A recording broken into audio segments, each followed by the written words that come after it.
The $30,000 Bequest by Mark Twain. Chapter 1. Lakeside was a pleasant little town of 5,000 or 6,000 inhabitants, and rather a pretty one, too, as towns go in the far West. It had church accommodations for 35,000, which is the way of the far West and the South, where everybody is religious, and where each of the Protestant sects is represented and has a plant of its own. Rank was unknown in Lakeside, unconfessed anyway. Everybody knew everybody and his dog, and a sociable friendliness was the prevailing atmosphere. Saladin Foster was bookkeeper in the principal store, and the only high-salaried man of his profession in Lakeside. He was 35 years old now. He had served that store for 14 years. He had begun in his marriage week at $400 a year, and had climbed steadily up $100 a year for 4 years. From that time forth his wage had remained $800, a handsome figure indeed, and everybody conceded that he was worth it. His wife, Electra, was a capable helpmeet, although, like himself, a dreamer of dreams and a private dabbler in romance. The first thing she did after her marriage, child as she was, aged only 19, was to buy an acre of ground on the edge of the town and pay down the cash for it, $25, all her fortune. Saladin had less by 15. She instituted a vegetable garden there, got it farmed on shares by the nearest neighbor, and made it pay her 100% a year. Out of Saladin's first year's wage she put $30 in the savings bank, 60 out of his second, 100 out of his third, 150 out of his fourth. His wage went to $800 a year then, and meantime 2 children had arrived and increased the expenses, but she banked $200 a year from the salary nevertheless, thenceforth.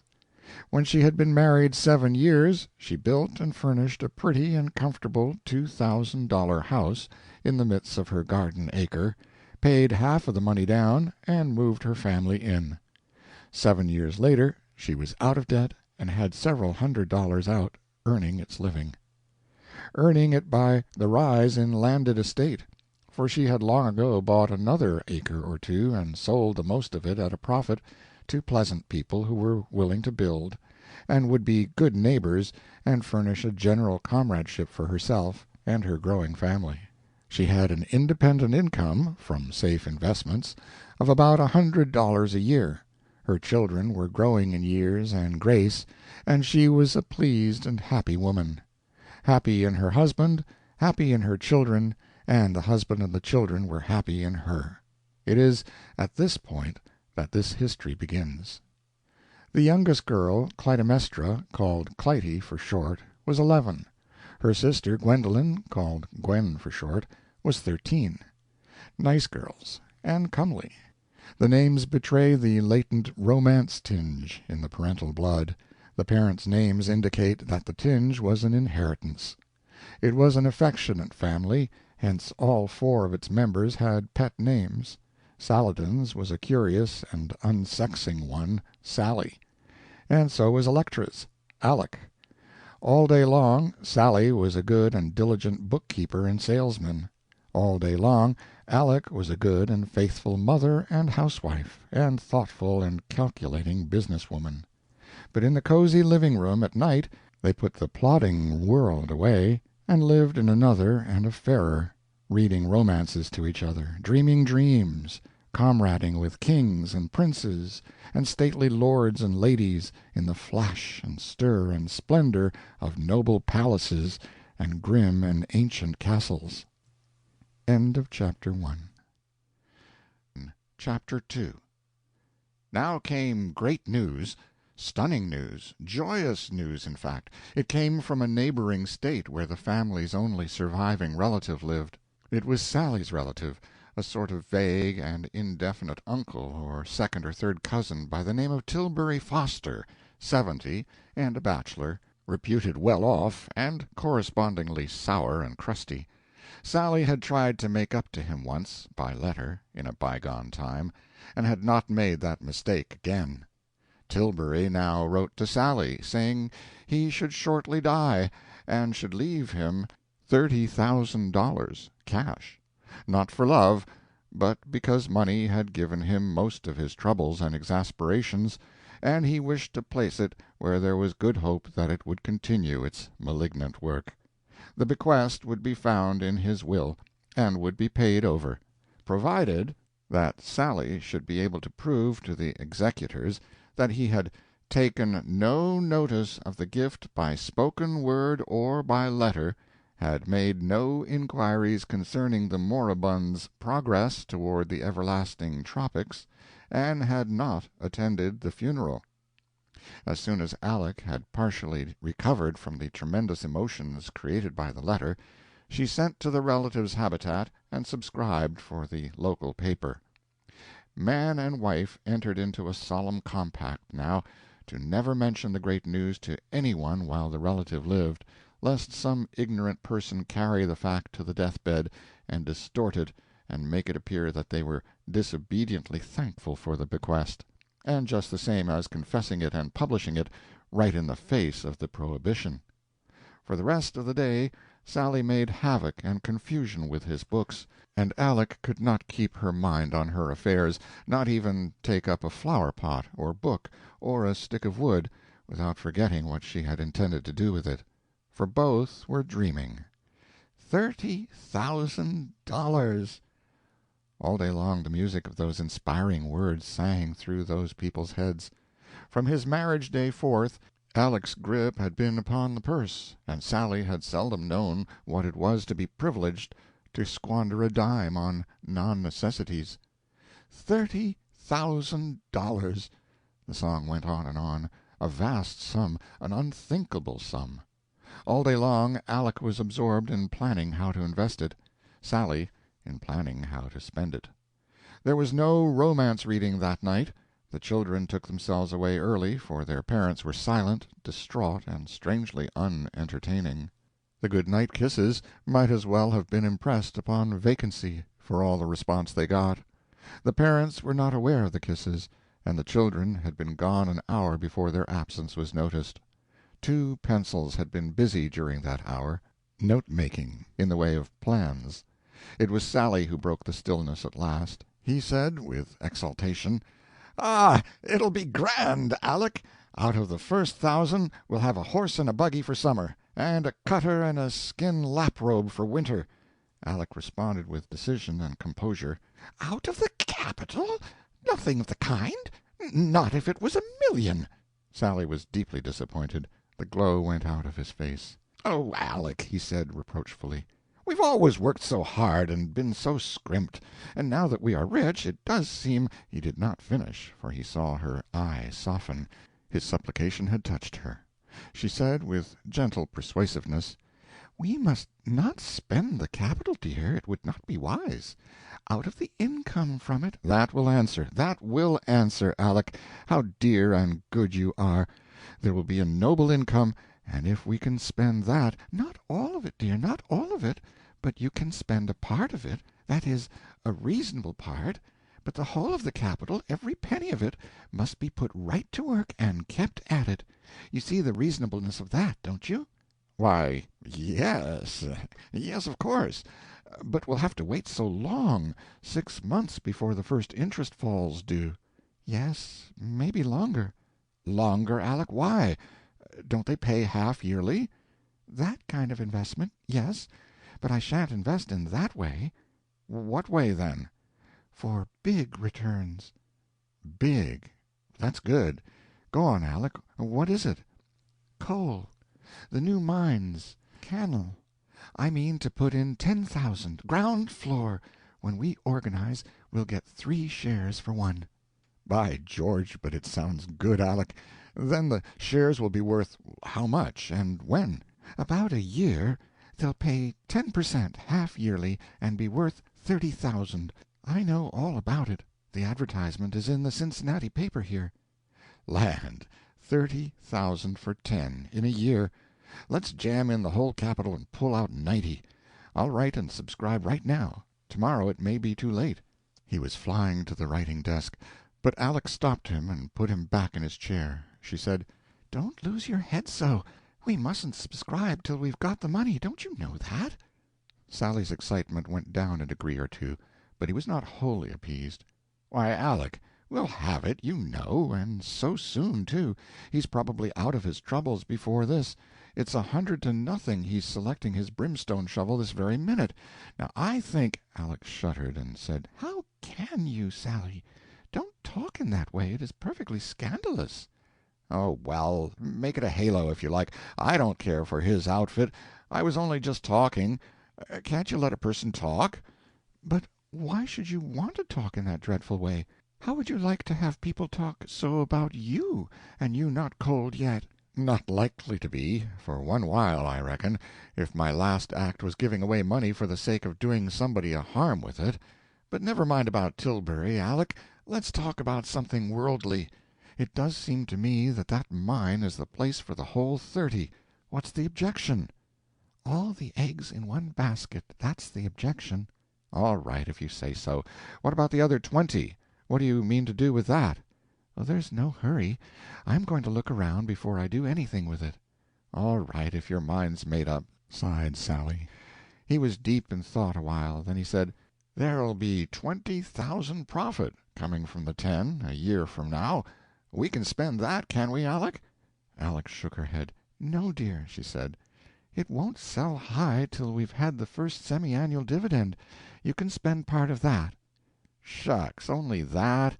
And a whole year to wait? Confound it, "Oh, do be patient. It might even be declared in 3 months. It's quite within the possibilities." "Oh, jolly! Oh, thanks!" And Sally jumped up and kissed his wife in gratitude. "It'll be 3,000, 3 whole thousand. How much of it can we spend, Aleck? Make it liberal. Do, dear, that's a good fellow." Aleck was pleased. So pleased that she yielded to the pressure and conceded a sum which her judgment told her was a foolish extravagance— $1,000. Sally kissed her half a dozen times, and even in that way could not express all his joy and thankfulness. This new access of gratitude and affection carried Aleck quite beyond the bounds of prudence, and before she could restrain herself she had made her darling another grant, a couple of thousand out of the 50 or 60 which she meant to clear within a year out of the 20 which still remained of the bequest. The happy tears sprang to Sally's eyes, and he said, "Oh, I want to hug you," and he did it. Then he got his notes and sat down and began to check off, for first purchase, the luxuries which he should earliest wish to secure: horse, buggy, cutter, lap-robe, patent leathers, dog, plug hat, church pew, stem-winder, new teeth. "Say, Aleck." "Well?" "Ciphering away, aren't you? That's right. Have you got the 20,000 invested yet?" "No, there's no hurry about that. I must look around first, and think." "But you are ciphering. What's it about?" "Why, I have to find work for the 30,000 that comes out of the coal, haven't I?" "Scott, what a head! I never thought of that. How are you getting along? Where have you arrived?" "Not very far. 2 years or 3. I've turned it over twice, once in oil and once in wheat." "Why, Aleck, it's splendid. How does it aggregate?" "I think—well, to be on the safe side, about 180,000 clear, though it will probably be more." "My, isn't it wonderful! By gracious, luck has come our way at last, after all the hard sledding. Aleck!" "Well?" "I'm going to cash in a whole 300 on the missionaries. What real right have we to care for expenses?" "You couldn't do a nobler thing, dear, and it's just like your generous nature, you unselfish boy." The praise made Sally poignantly happy, but he was fair and just enough to say it was rightfully due to Aleck rather than to himself, since but for her he should never have had the money. Then they went up to bed, and in their delirium of bliss they forgot and left the candle burning in the parlor. They did not remember until they were undressed. Then Sally was for letting it burn. He said they could afford it, if it was 1,000, but Aleck went down and put it out. A good job, too, for on her way back she hit on a scheme that would turn the 180,000 into 500,000 before it had time to get cold. Chapter 2. Chapter 3. The little newspaper which Aleck had subscribed for was a Thursday sheet. It would make the trip of 500 miles from Tilbury's village and arrive on Saturday. Tilbury's letter had started on Friday, more than a day too late for the benefactor to die and get into that week's issue, but in plenty of time to make connection for the next output. Thus the Fosters had to wait almost a complete week to find out whether anything of a satisfactory nature had happened to him or not. It was a long, long week, and the strain was a heavy one. The pair could hardly have borne it if their minds had not had the relief of wholesome diversion. We have seen that they had that. The woman was piling up fortunes right along. The man was spending them, spending all his wife would give him a chance at any rate. At last the Saturday came, and the weekly Sagamore arrived. Mrs. Eversley Bennett was present. She was the Presbyterian parson's wife, and was working the Fosters for a charity. Talk now died a sudden death on the Foster side. Mrs. Bennett presently discovered that her hosts were not hearing a word she was saying, so she got up, wondering and indignant, and went away. The moment she was out of the house, Aleck eagerly tore the wrapper from the paper, and her eyes and Sally's swept the columns for the death notices. Disappointment. Tilbury was not anywhere mentioned.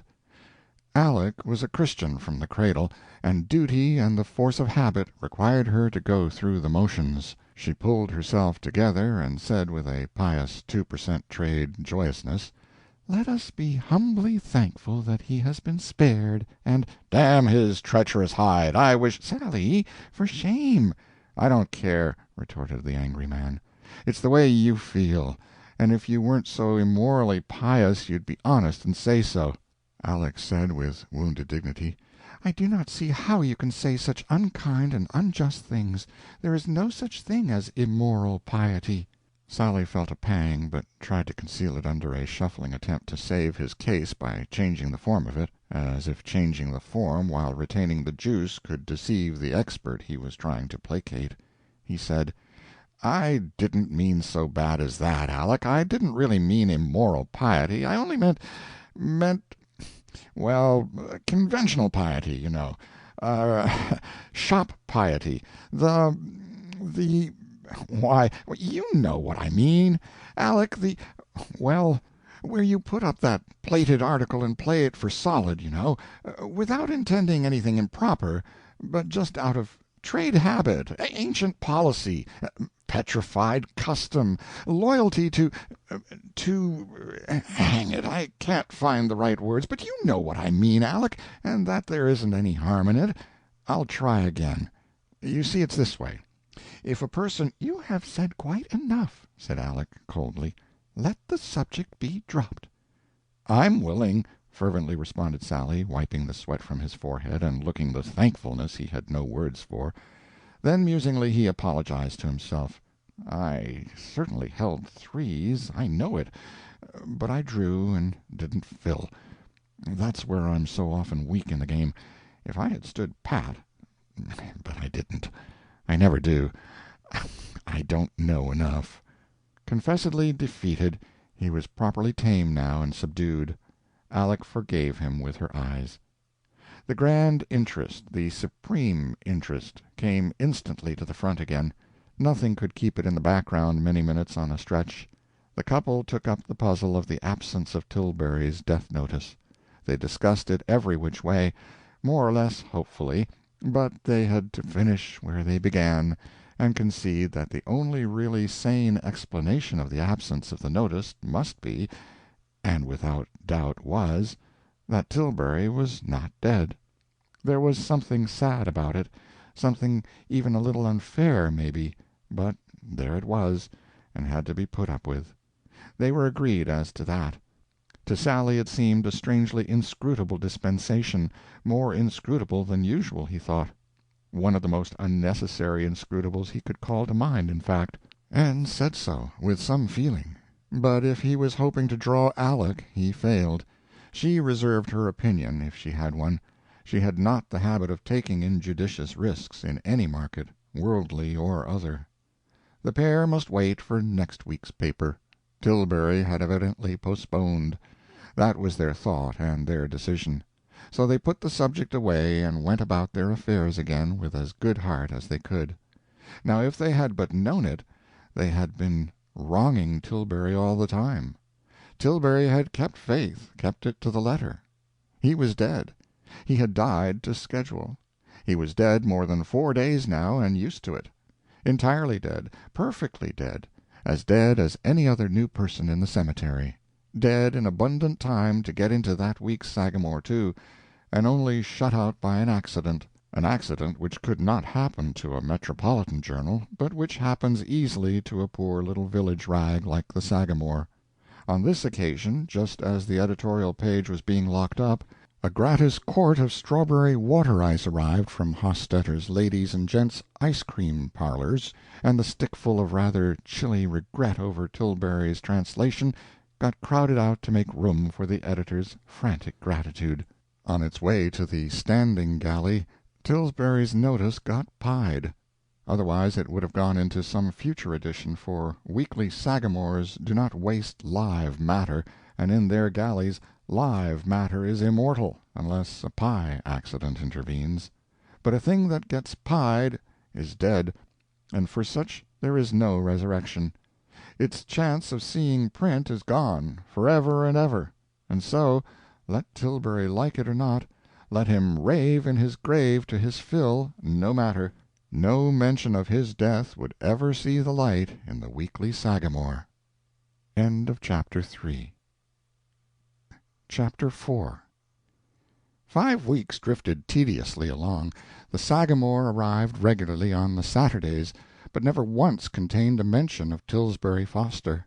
Sally's patience broke down at this point, and he said resentfully, "Damn his livers, he's immortal!" Aleck gave him a very severe rebuke, and added with icy solemnity, "How would you feel if you were suddenly cut out just after such an awful remark had escaped out of you?" Without sufficient reflection, Sally responded, "I'd feel I was lucky I hadn't got caught with it in me." Pride had forced him to say something, and as he could not think of any rational thing to say, he flung that out. Then he stole a base, as he called it, that is, slipped from the presence, to keep from being brayed in his wife's discussion mortar. 6 months came and went. The Sagamore was still silent about Tilbury. Meantime, Sally had several times thrown out a feeler, that is, a hint that he would like to know. Aleck had ignored the hints. Sally now resolved to brace up and risk a frontal attack, so he squarely proposed to disguise himself and go to Tilbury's village and surreptitiously find out as to the prospects. Aleck put her foot on the dangerous project with energy and decision. She said, "What can you be thinking of? You do keep my hands full. You have to be watched all the time like a little child, to keep you from walking into the fire. You'll stay right where you are." "Why, Aleck, I could do it and not be found out, I'm certain of it." "Sally Foster, don't you know you would have to inquire around?" "Of course, but what of it? Nobody would suspect who I was." "Oh, listen to the man. Some day you've got to prove to the executors that you never inquired. What then?" He had forgotten that detail. He didn't reply. There wasn't anything to say. Aleck added, "Now then, drop that notion out of your mind, and don't ever meddle with it again. Tilbury set that trap for you. Don't you know it's a trap? He is on the watch, and fully expecting you to blunder into it. Well, he is going to be disappointed, at least while I am on deck. Sally." "Well?" "As long as you live, if it's 100 years, don't you ever make an inquiry. Promise." "All right," with a sigh, and reluctantly. Then Aleck softened and said, "Don't be impatient. We are prospering. We can wait. There is no hurry. Our small dead-certain income increases all the time. And as to futures, I have not made a mistake yet. They are piling up by the thousands and tens of thousands. There is not another family in the state with such prospects as ours. Already we are beginning to roll in eventual wealth. You know that, don't you?" "Yes, Aleck, it's certainly so." "Then be grateful for what God is doing for us, and stop worrying. You do not believe we could have achieved these prodigious results without His special help and guidance, do you?" Hesitatingly, "No, I suppose not." then with feeling and admiration, "and yet when it comes to judiciousness in watering a stock or putting up a hand to skin Wall Street, I don't give in that you need any outside amateur help. If I do wish I—" "Oh, do shut up! I know you do not mean any harm or any irreverence, poor boy, but you can't seem to open your mouth without letting out things to make a person shudder. You keep me in constant dread, for you and for all of us. Once I had no fear of the thunder, but now when I hear it I—" Her voice broke, and she began to cry, and could not finish. The sight of this smote Sally to the heart, and he took her in his arms, and petted her, and comforted her, and promised better conduct, and upbraided himself, and remorsefully pleaded for forgiveness. And he was in earnest, and sorry for what he had done, and ready for any sacrifice that could make up for it. And so, in privacy, he thought long and deeply over the matter, resolving to do what should seem best. It was easy to promise reform. Indeed, he had already promised it. But would that do any real good, any permanent good? No. It would be but temporary. He knew his weakness, and confessed it to himself with sorrow. He could not keep the promise. Something surer and better must be devised, and he devised it. At cost of precious money which he had long been saving up, shilling by shilling, he put a lightning-rod on the house. At a subsequent time he relapsed. What miracles habit can do, and how quickly and how easily habits are acquired, both trifling habits and habits which profoundly change us. If by accident we wake at 2 in the morning a couple of nights in succession, we have need to be uneasy, for another repetition can turn the accident into a habit, and a month's dallying with whiskey—but we all know these commonplace facts. The castle-building habit, the day-dreaming habit, how it grows! What a luxury it becomes! How we fly to its enchantments at every idle moment! How we revel in them, steep our souls in them, intoxicate ourselves with their beguiling fantasies! Oh yes, and how soon and how easily our dream life and our material life become so intermingled and so fused together that we can't quite tell which is which any more. By and by Aleck subscribed for a Chicago daily, and for the Wall Street Pointer. With an eye single to finance, she studied these as diligently all the week as she studied her Bible Sundays. Sally was lost in admiration, to note with what swift and sure strides her genius and judgment developed and expanded in the forecasting and handling of the securities of both the material and spiritual markets. He was proud of her nerve and daring in exploiting worldly stocks, and just as proud of her conservative caution in working her spiritual deals. He noted that she never lost her head in either case, that with a splendid courage she often went short on worldly futures, but heedfully drew the line there. She was always long on the others. Her policy was quite sane and simple, as she explained it to him. What she put into earthly futures was for speculation. What she put into spiritual futures was for investment. She was willing to go into the one on a margin, and take chances, but in the case of the other, margin her no margins. She wanted to cash in 100 cents per dollar's worth, and have the stock transferred on the books. It took but a very few months to educate Alex's imagination and Sally's. Each day's training added something to the spread and effectiveness of the two machines. As a consequence, Aleck made imaginary money much faster than at first she had dreamed of making it, and Sally's competency in spending the overflow of it kept pace with the strain put upon it right along. In the beginning, Aleck had given the coal speculation a 12-month in which to materialize, and had been loath to grant that this term might possibly be shortened by 9 months. But that was the feeble work, the nursery work of a financial fancy that had had no teaching, no experience, no practice. These aids soon came, then that 9 months vanished, and the imaginary $10,000 investment came marching home with 300% profit on its back. It was a great day for the pair of Fosters. They were speechless for joy, also speechless for another reason. After much watching of the market, Aleck had lately, with fear and trembling, made her first flyer on a margin, using the remaining $20,000 of the bequest in this risk. In her mind's eye she had seen it climb, point by point, always with a chance that the market would break, until at last her anxieties were too great for further endurance, she being new to the margin business and unhardened as yet, and she gave her imaginary broker an imaginary order by imaginary telegraph to sell. She said $40,000 profit was enough.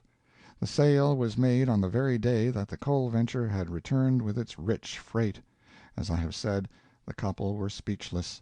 They sat dazed and blissful that night, trying to realize the immense fact, the overwhelming fact, that they were actually worth $100,000 in clean, imaginary cash. Yet so it was. It was the last time that ever Aleck was afraid of a margin, at least afraid enough to let it break her sleep and pale her cheek to the extent that this first experience in that line had done. Indeed, it was a memorable night. Gradually the realization that they were rich sank securely home into the souls of the pair, then they began to place the money. If we could have looked out through the eyes of these dreamers, we should have seen their tidy little wooden house disappear, and two-story brick with a cast-iron fence in front of it take its place. We should have seen a three-globed gas chandelier grow down from the parlor ceiling.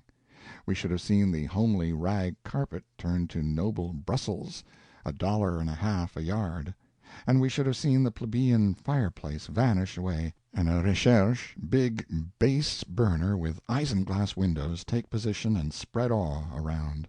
And we should have seen other things, too, among them the buggy, the lap-robe, the stovepipe hat, and so on. From that time forth, although the daughters and the neighbors saw only the same old wooden house there, it was a two-story brick to Aleck and Sally, and not a night went by that Aleck did not worry about the imaginary gas bills, and get for all comfort Sally's reckless retort, "What of it? We can afford it." Before the couple went to bed, that first night that they were rich, they had decided that they must celebrate. They must give a party, that was the idea. But how to explain it to the daughters and the neighbors? They could not expose the fact that they were rich. Sally was willing, even anxious, to do it, but Aleck kept her head and would not allow it. She said that although the money was as good as in, it would be as well to wait until it was actually in. On that policy she took her stand and would not budge. The great secret must be kept, she said, kept from the daughters and everybody else. The pair were puzzled. They must celebrate, they were determined to celebrate, but since the secret must be kept, what could they celebrate? No birthdays were due for 3 months. Tilbury wasn't available, evidently he was going to live forever. What the nation could they celebrate? That was Sally's way of putting it, and he was getting impatient, too, and harassed. But at last he hit it, just by sheer inspiration, as it seemed to him, and all their troubles were gone in a moment. They would celebrate the discovery of America. A splendid idea. Aleck was almost too proud of Sally for words. She said she never would have thought of it, but Sally, although he was bursting with delight in the compliment and with wonder at himself, tried not to let on, and said it wasn't really anything, anybody could have done it. Whereat Aleck, with a prideful toss of her happy head, said, "Oh, certainly. Anybody could. Oh, anybody. Hosanna Dilkins, for instance, or maybe Adelbert Peanut. Oh, dear, yes. Well, I'd like to see them try it, that's all.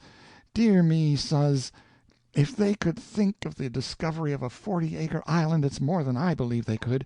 And as for the whole continent, why, Sally Foster, you know perfectly well it would strain the livers and lights out of them, and then they couldn't." The dear woman, she knew he had talent, and if affection made her overestimate the size of it a little, surely it was a sweet and gentle crime, and forgivable for its source's sake.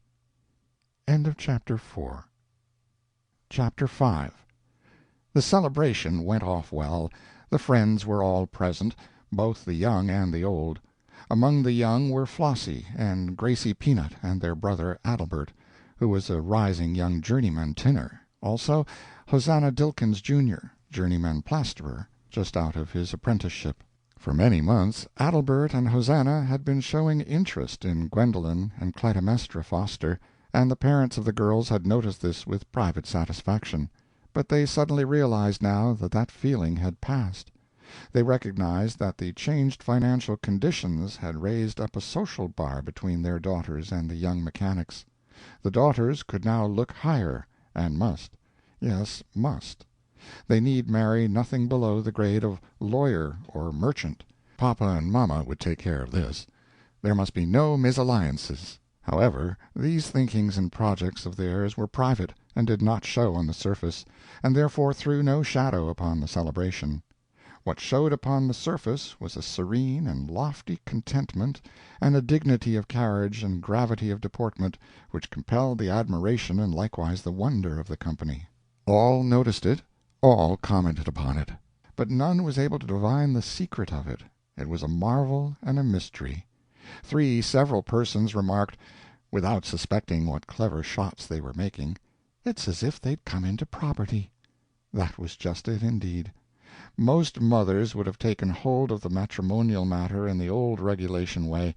They would have given the girls a talking to, of a solemn sort and untactful, a lecture calculated to defeat its own purpose by producing tears and secret rebellion.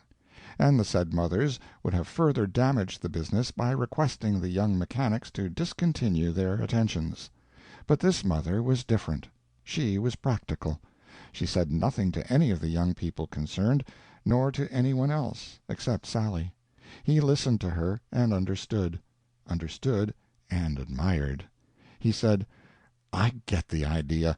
Instead of finding fault with the samples on view, thus hurting feelings and obstructing trade without occasion, you merely offer a higher class of goods for the money, and leave nature to take her course.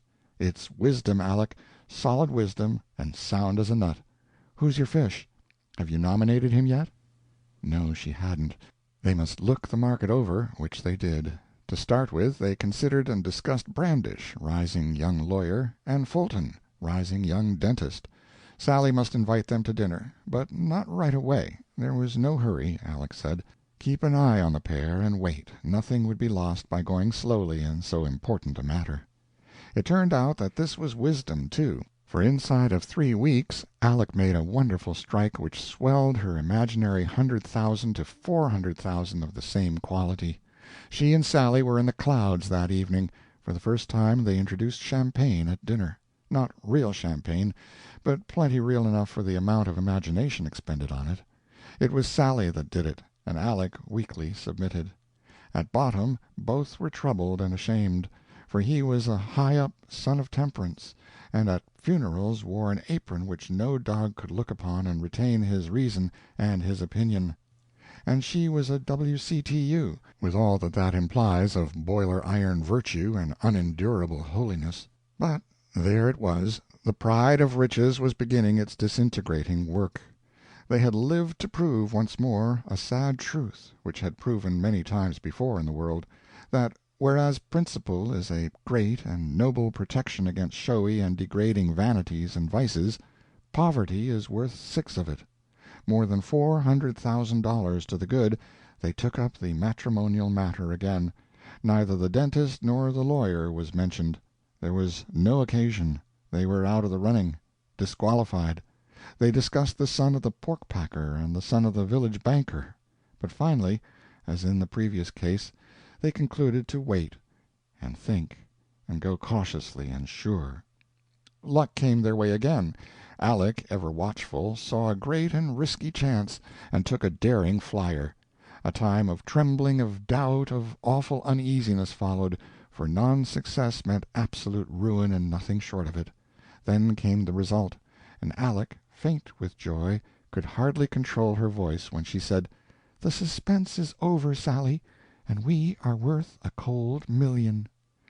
Sally wept for gratitude, and said, "Oh, Electra, jewel of women, darling of my heart, we are free at last, we roll in wealth, we need never scrimp again. It's a case for Veuve Clicquot."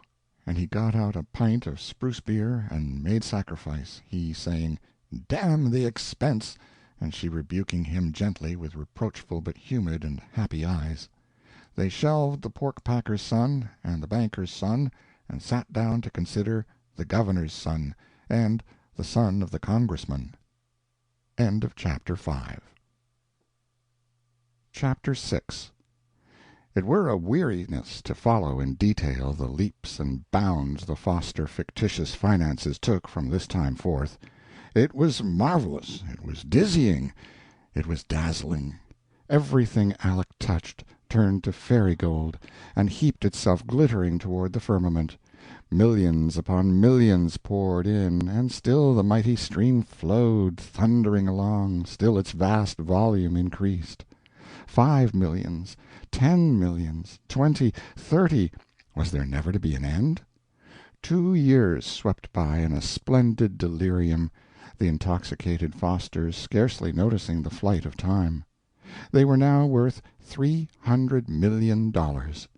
They were in every board of directors of every prodigious combine in the country, and still, as time drifted along, the millions went on piling up, 5 at a time, 10 at a time, as fast as they could tally them off, almost. The 300 doubled itself, then doubled again, and yet once more. 2,400 millions. The business was getting a little confused. It was necessary to take an account of stock and straighten it out. The Fosters knew it, they felt it, they realized that it was imperative. But they also knew that to do it properly and perfectly the task must be carried to a finish without a break when once it was begun. A 10 hours' job, and where could they find 10 leisure hours in a bunch? Sally was selling pins and sugar and calico all day and every day. Aleck was cooking and washing dishes and sweeping and making beds all day and every day, with none to help, for the daughters were being saved up for high society. The Fosters knew there was one way to get the 10 hours, and only one. Both were ashamed to name it. Each waited for the other to do it. Finally, Sally said, "Somebody's got to give in. It's up to me. Consider that I've named it. Never mind pronouncing it aloud." Aleck colored, but was grateful. Without further remark they fell, and broke the Sabbath. For that was their only free 10-hour stretch. It was but another step in the downward path. Others would follow. Vast wealth has temptations which fatally and surely undermine the moral structure of persons not habituated to its possession. They pulled down the shades and broke the Sabbath. With hard and patient labor they overhauled their holdings and listed them, and a long-drawn procession of formidable names it was, starting with the railway systems, steamer lines, Standard Oil, ocean cables, diluted telegraph, and all the rest, and winding up with Klondike, De Beers, Tammany graft, and shady privileges in the post-office department. 2,400 millions, and all safely planted in good things, gilt-edged and interest-bearing. Income, $120 million a year. Aleck fetched a long purr of soft delight and said, "Is it enough?" "It is, Aleck." "What shall we do?" "Stand pat." "Retire from business?" "That's it." "I am agreed. The good work is finished. We will take a long rest and enjoy the money." "Good. Aleck." "Yes, dear." "How much of the income can we spend?" "The whole of it." It seemed to her husband that a ton of chains fell from his limbs. He did not say a word. He was happy beyond the power of speech. After that they broke the Sabbath right along as fast as they turned up. It is the first wrong steps that count. Every Sunday they put in the whole day, after morning service, on inventions of ways to spend the money. They got to continuing this delicious dissipation until past midnight, and at every seance Aleck lavished millions upon great charities and religious enterprises, and Sally lavished like sums upon matters to which, at first, he gave definite names. Only at first. Later the names gradually lost sharpness of outline, and eventually faded into sundries, thus becoming entirely, but safely, undescriptive. For Sally was crumbling. The placing of these millions added seriously and most uncomfortably to the family expenses, in tallow candles. For a while Aleck was worried. Then after a little she ceased to worry, for the occasion of it was gone. She was pained, she was grieved, she was ashamed, but she said nothing, and so became an accessory. Sally was taking candles. He was robbing the store. It is ever thus. Vast wealth, to the person unaccustomed to it, is a bane. It eats into the flesh and bone of his morals. When the Fosters were poor, they could have been trusted with untold candles. But now but let us not dwell upon it. From candles to apples is but a step. Sally got to taking apples, then soap, then maple sugar, then canned goods, then crockery. How easy it is to go from bad to worse, when once we have started upon a downward course. Meantime, other effects had been milestoning the course of the Fosters' splendid financial march. The fictitious brick dwelling had given place to an imaginary granite one with a checkerboard mansard roof. In time this one disappeared, and gave place to a still grander home, and so on and so on. Mansion after mansion made of air rose, higher, broader, finer, and each in its turn vanished away, until now, in these latter great days, our dreamers were in fancy housed, and in a distant region, in a sumptuous vast palace which looked out from a leafy summit upon a noble prospect of vale and river and receding hills steeped in tinted mists, and all private, all the property of the dreamers, a palace swarming with liveried servants, and populous with guests of fame and power, hailing from all the world's capitals, foreign and domestic. This palace was far, far away toward the rising sun, immeasurably remote, astronomically remote, in Newport, Rhode Island, holy land of high society, ineffable domain of the American aristocracy. As a rule, they spent a part of every Sabbath, after morning service, in this sumptuous home. The rest of it they spent in Europe, or in dawdling around in their private yacht. 6 days of sordid and plodding fact life at home on the ragged edge of lakeside and straitened means, the seventh in fairyland. Such had become their program and their habit. In their sternly restricted fact life they remained as of old, plodding, diligent, careful, practical, economical. They stuck loyally to the little Presbyterian church, and labored faithfully in its interests, and stood by its high and tough doctrines with all their mental and spiritual energies. But in their dream life they obeyed the invitations of their fancies, whatever they might be, and howsoever the fancies might change. Aleck's fancies were not very capricious, and not frequent, but Sally's scattered a good deal. Aleck, in her dream life, went over to the Episcopal camp on account of its large official titles. Next she became High Church on account of the candles and shows, and next she naturally changed to Rome, where there were cardinals and more candles. But these excursions were a nothing to Sally's. His dream life was a glowing and continuous and persistent excitement, and he kept every part of it fresh and sparkling by frequent changes, the religious part along with the rest. He worked his religions hard, and changed them with his shirt.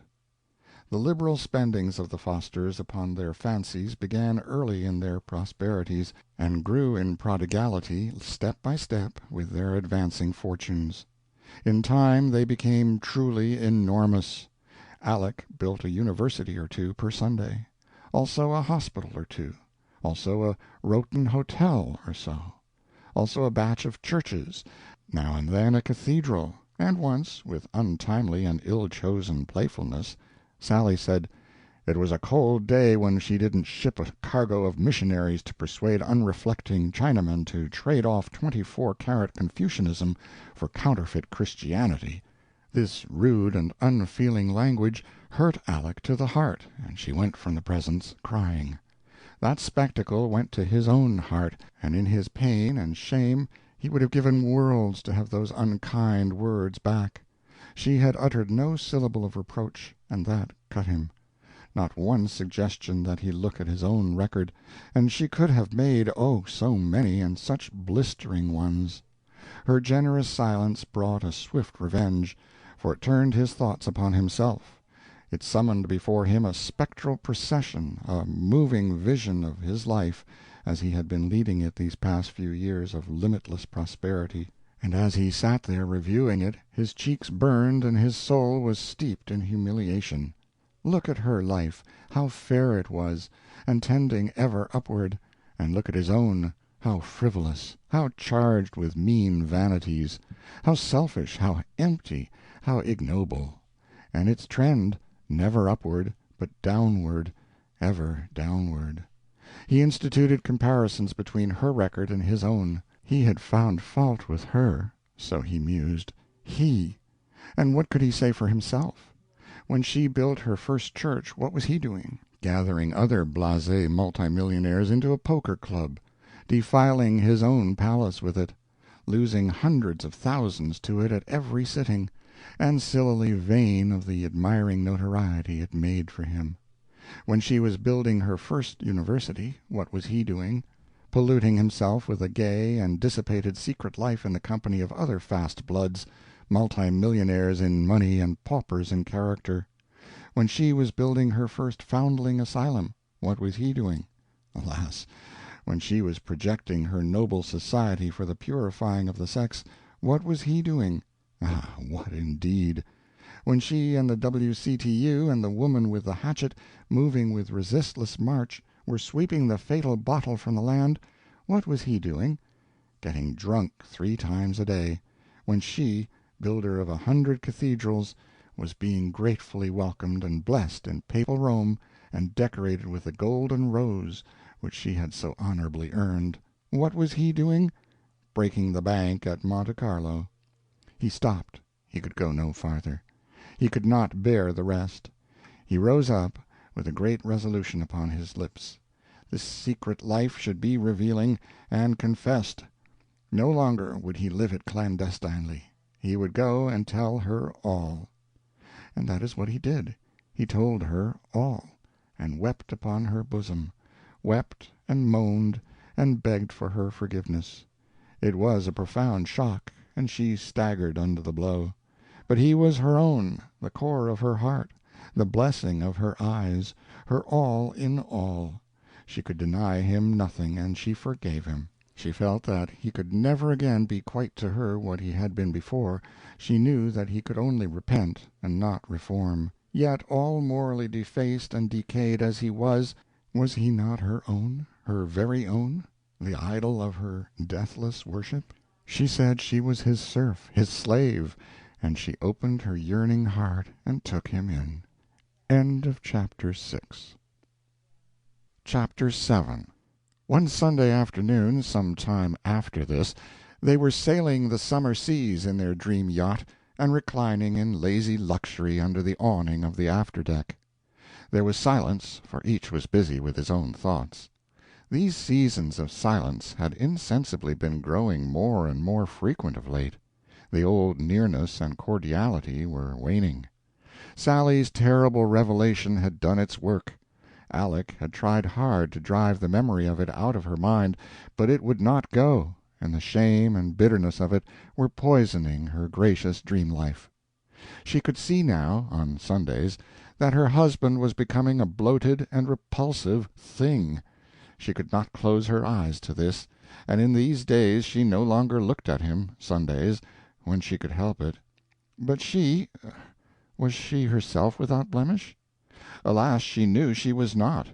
She was keeping a secret from him, she was acting dishonorably toward him, and many a pang it was costing her.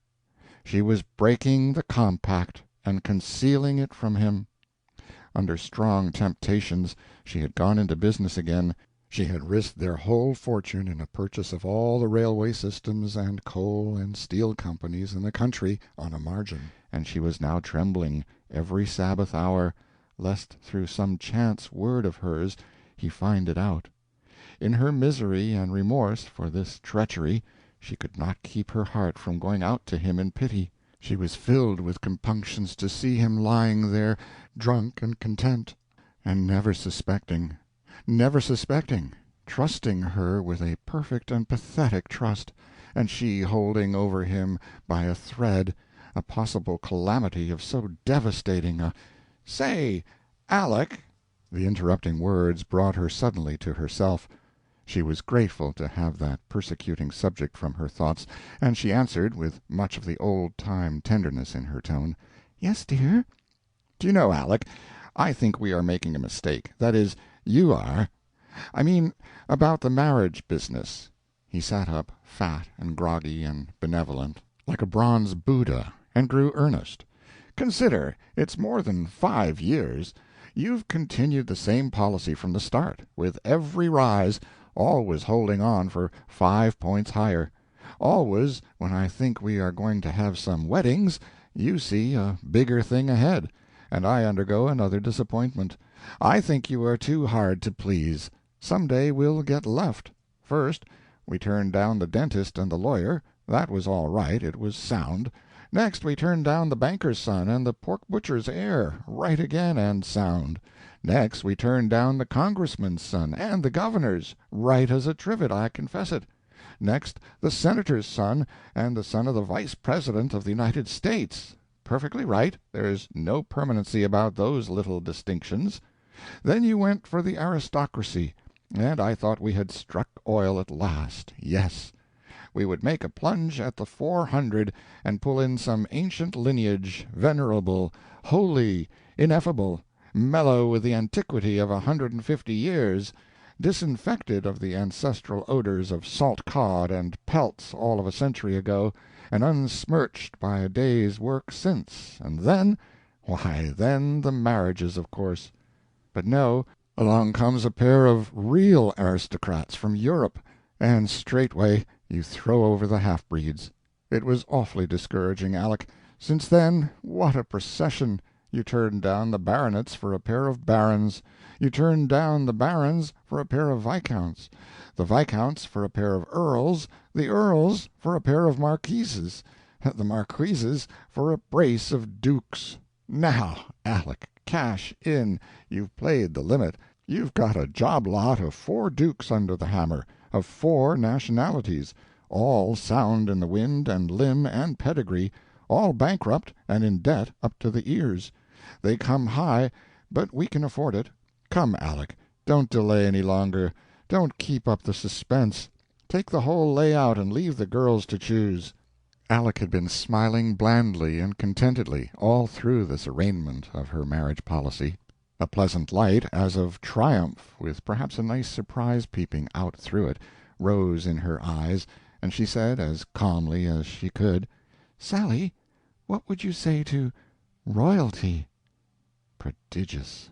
Poor man, it knocked him silly, and he fell over the garboard strake and barked his shin on the catheads. He was dizzy for a moment, then he gathered himself up and limped over and sat down by his wife and beamed his old-time admiration and affection upon her in floods out of his bleary eyes. "By George," he said, fervently, "Aleck, you are great! The greatest woman in the whole earth. I can't ever learn the whole size of you. I can't ever learn the immeasurable deeps of you. Here I've been considering myself qualified to criticize your game. I! Why, if I had stopped to think, I'd have known you had a lone hand up your sleeve. Now, dear heart, I'm all red-hot impatience. Tell me about it." The flattered and happy woman put her lips to his ear and whispered a princely name. It made him catch his breath. It lit his face with exultation. "Land," he said, "it's a stunning catch. He's got a gambling hell and a graveyard and a bishop and a cathedral all his very own, and an all-gilt-edged 500% stock, every detail of it, the tidiest little property in Europe. And that graveyard, it's the selectest in the world, none but suicides admitted. Yes, sir, and the free list suspended, too, all the time. There isn't much land in the principality, but there's enough. 800 acres in the graveyard and 42 outside. It's a sovereignty, that's the main thing. Land's nothing. There's plenty land. Sahara's drugged with it."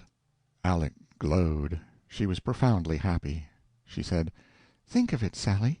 It is a family that has never married outside the royal and imperial houses of Europe. Our grandchildren will sit upon thrones."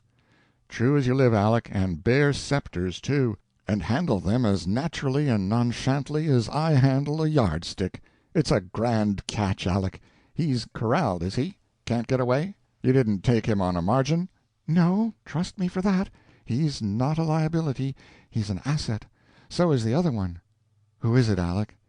"His Royal Highness Sigismund Siegfried Launfeld Dinkelspiel Schwarzenberg Blutwurst, hereditary Grand Duke of Katzenjammer." "No, you can't mean it." "It's as true as I'm sitting here, I give you my word," she answered. His cup was full, and he hugged her to his heart with rapture, saying, "How wonderful it all seems, and how beautiful! It's one of the oldest and noblest of the 364 ancient German principalities, and one of the few that was allowed to retain its royal estate when Bismarck got done trimming them. I know that farm. I've been there. It's got a rope walk and a candle factory and an army, standing army, infantry and cavalry, 3 soldiers and a horse. Aleck, it's been a long wait, and full of heartbreak and hope deferred, but God knows I am happy now, happy and grateful to you, my own, who have done it all. When is it to be?" "Next Sunday." "Good. And we'll want to do these weddings up in the very regalest style that's going. It's properly due to the royal quality of the parties of the first part. Now, as I understand it, there's only one kind of marriage that is sacred to royalty, exclusive to royalty. It's the morganatic." "What do you call it that for, Sally?" "I don't know, but anyway it's royal, and royal only." "Then we will insist upon it. More, I will compel it. It is morganatic marriage or none." "That settles it," said Sally, rubbing his hands with delight. "And it will be the very first in America. Aleck, it will make Newport sick." Then they fell silent and drifted away upon their dream wings to the far regions of the earth to invite all the crowned heads and their families and provide gratis transportation to them. Chapter 8. During 3 days the couple walked upon air, with their heads in the clouds. They were but vaguely conscious of their surroundings. They saw all things dimly, as through a veil. They were steeped in dreams. Often they did not hear when they were spoken to. They often did not understand when they heard. They answered confusedly, or at random. Sally sold molasses by weight, sugar by the yard, and furnished soap when asked for candles. And Aleck put the cat in the wash and fed milk to the soiled linen. Everybody was stunned and amazed, and went about muttering, "What can be the matter with the Fosters?" 3 days. Then came events. Things had taken a happy turn, and for 48 hours Aleck's imaginary corner had been booming.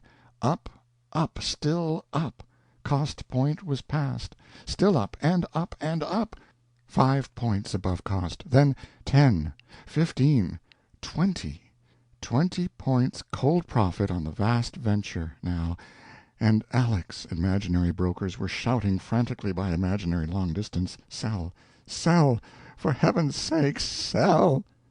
She broke the splendid news to Sally, and he, too, said, "Sell, sell, oh, don't make a blunder now, you own the earth, sell, sell!"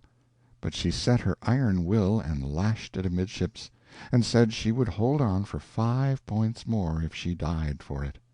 It was a fatal resolve. The very next day came the historic crash, the record crash, the devastating crash, when the bottom fell out of Wall Street, and the whole body of gilt-edged stocks dropped 95 points in 5 hours, and the multimillionaire was seen begging his bread in the Bowery. Aleck sternly held her grip, and put up as long as she could, but at last there came a call which she was powerless to meet, and her imaginary brokers sold her out. Then, and not till then, the man in her was vanished, and the woman in her resumed sway. She put her arms about her husband's neck and wept, saying, "I am to blame. Do not forgive me, I cannot bear it. We are paupers, paupers, and I am so miserable. The weddings will never come off. All that is past. We could not even buy the dentist now." A bitter reproach was on Sally's tongue. "I begged you to sell, but you—" he did not say it. He had not the heart to add a hurt to that broken and repentant spirit. A nobler thought came to him, and he said, "Bear up, my Aleck. All is not lost. You really never invested a penny of my uncle's bequest, but only its unmaterialized future. What we have lost was only the incremented harvest from that future by your incomparable financial judgment and sagacity. Cheer up, banish these griefs. We still have the 30,000 untouched, and with the experience which you have acquired, think what you will be able to do with it in a couple of years. The marriages are not off, they are only postponed." These were blessed words. Aleck saw how true they were, and their influence was electric. Her tears ceased to flow, and her great spirit rose to its full stature again. With flashing eye and grateful heart, and with hand uplifted in pledge and prophecy, she said, "Now and here I proclaim—" But she was interrupted by a visitor. It was the editor and proprietor of the Sagamore. He had happened into Lakeside to pay a duty call upon an obscure grandmother of his who was nearing the end of her pilgrimage, and with the idea of combining business with grief he had looked up the Fosters, who had been so absorbed in other things for the past 4 years that they neglected to pay up their subscription. $6 due. No visitor could have been more welcome. He would know all about Uncle Tilbury, and what his chances might be getting to be cemetery words. They could, of course, ask no questions, for that would squelch the bequest, but they could nibble around on the edge of the subject and hope for results. The scheme did not work. The obtuse editor did not know he was being nibbled at, but at last chance accomplished what art had failed in. In illustration of something under discussion which required the help of metaphor, the editor said, "Land, it's as tough as Tilbury Foster, as we say." It was sudden, and it made the Fosters jump. The editor noticed, and said apologetically, "No harm intended, I assure you. It's just a saying, just a joke, you know, nothing of it. Relation of yours?"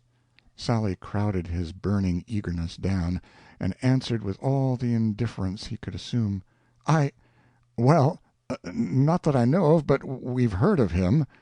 The editor was thankful, and resumed his composure. Sally added, "Is he well?" "Is he well? Why, bless you, he's in Sheol these 5 years." The Fosters were trembling with grief, though it felt like joy.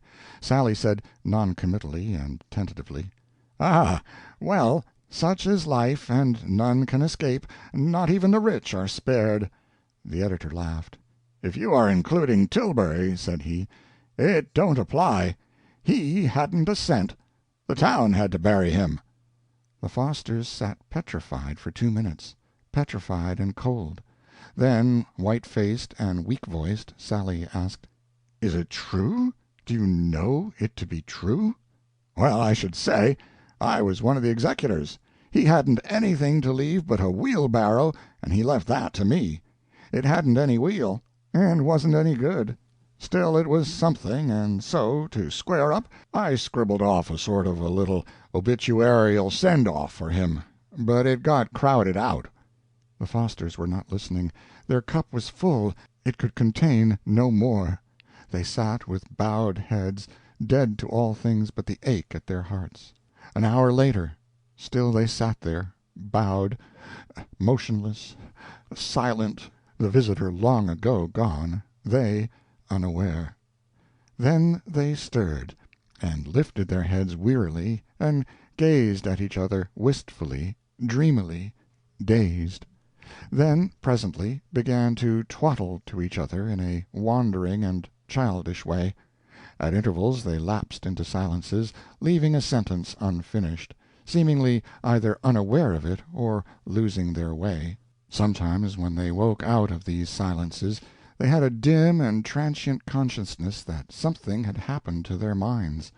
Then, with a dumb and yearning solicitude, they would softly caress each other's hands in mutual compassion and support, as if they would say, "I am near you, I will not forsake you, we will bear it together.